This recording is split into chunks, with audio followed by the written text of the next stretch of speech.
நமஸ்காரம். இன்னைக்கு சிம்மராசிக்காரவாளுடைய சனி வக்ரகாலம் எந்த மாதிரியான தாக்கத்தை அவங்களுக்கு ஏற்படுத்த போகுது, அவங்களுடைய வாழ்வியல இது மாற்றமா, பொற்காலமா, அல்லது ஒரு சாபமான்னு பார்க்க போறோம்.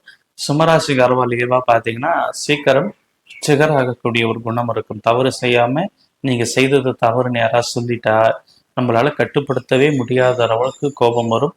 அவர்களை கடிந்து பேசுவோம், அவர்களை டக்குன்னு விட்டு விலகணும்னு மனம் வரும். அடுத்த கணமே ஒரு 10 நிமிஷம் கழிச்சு பார்த்தீங்கன்னா முதல்ல பேசக்கூடிய ஆளா நீங்க தான் இருப்பீங்க. அந்த அளவுக்கு ரொம்ப இளகிய குணமும் அதே சமயம் டக்குன்னு ட்ரிகர் ஆகக்கூடிய குணமும் இயல்பா பெற்றிருக்கக்கூடியவர்கள் தான் சிம்ம ராசியில் பிறப்பாங்கன்னு சொல்லணும். இப்ப ராசிநாதன்ல இருந்து 8ஆம் இடத்துல சனி பகவான் சஞ்சாரம் செய்திருக்கிறாங்க.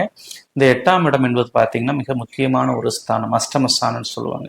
இந்த அஷ்டமத்துல சனி வந்தா குடும்பம் தெளிவா இருக்காது, வாழ்வில் சுகமா இருக்காது, அல்லது நரகத்தினுடைய பிடியில நம்ம மாட்டி தவிக்கிற மாதிரியான ஒரு வாழ்வியல வாழணுன்றதெல்லாம் ஒரு இயல்பா